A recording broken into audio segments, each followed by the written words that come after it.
We are back here at Old Airport Road Food Centre to visit Lao Fu Zi Fried Kway Teow in search of the best Char Kway Teow in Singapore. We are starting with the series with one of the more popular Char Kway Teows on the island and yet another winner of the Michelin Bib Gourmand. Lao Fu Zi is named after the old Hong Kong comic Old Master Q. The more mature of you might recognize this comic from way back. For my younger audience, a comic is like an IG carousel post but printed into a book. This place has been around for a long time and might have been one of the best back in the day. Although lately I have seen more than a few people give it the good old standard drop already. But you can only fall off after you have popped off. So I'm excited for Lao Fu Zi to show me something today.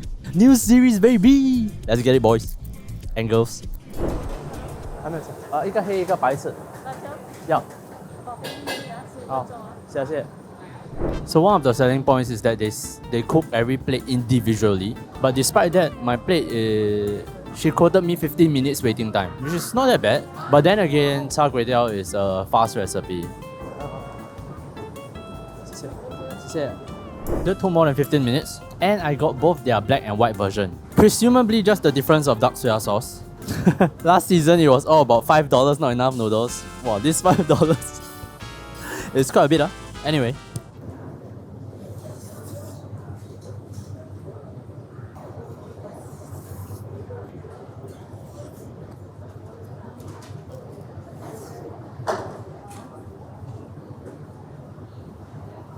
What lovely wok hei.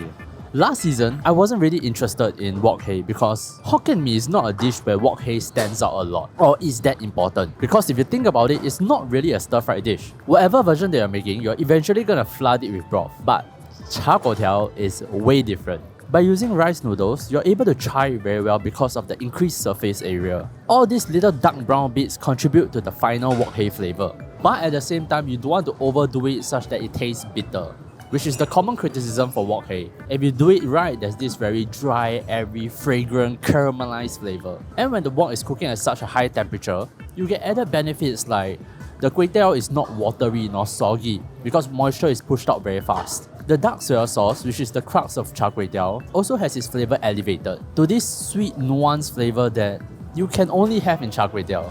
And another hit is the oiliness is just right. The noodles are shiny with a coat of oil, but it's not greasy. What we like to call yu puni. Even at the end of the plate, you can see that there's barely a thin layer on the piece of paper. This is pretty hard to do actually.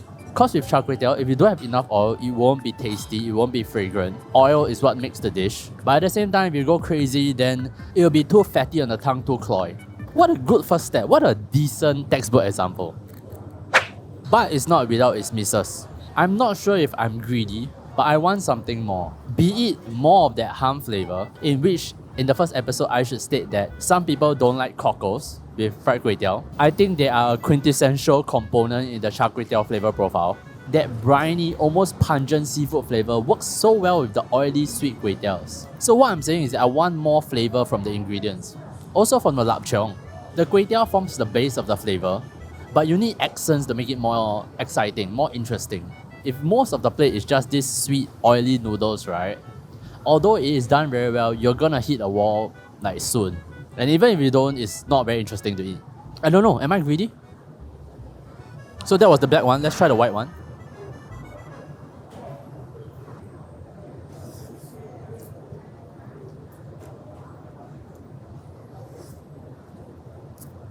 I like the white one better.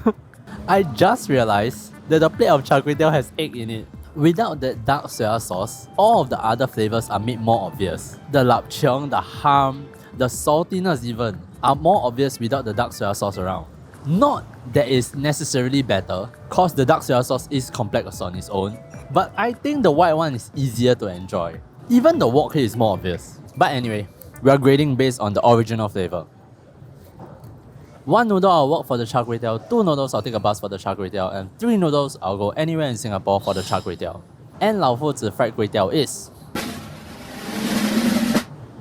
2 noodles. I think it's a great start. Lao Fu Zi showed all the reasons why one would love Char Kway Teow. Good technique, a lot of flavors, a lot of noodles for $5. But maybe I'm too greedy. I want to see more. I want to see different flavors added to the Char Kway Teow. Be it the egg, be it the ham, be it the chili. And I hope later in the series, I'll find an example. But that's all I have for you guys this time. As per usual, new series now, so I will need all the Char Kway Teow recommendations. If you guys have any, please leave it in the comments or DM me. I will really appreciate it. But yeah, I'll see you all next week. Bye!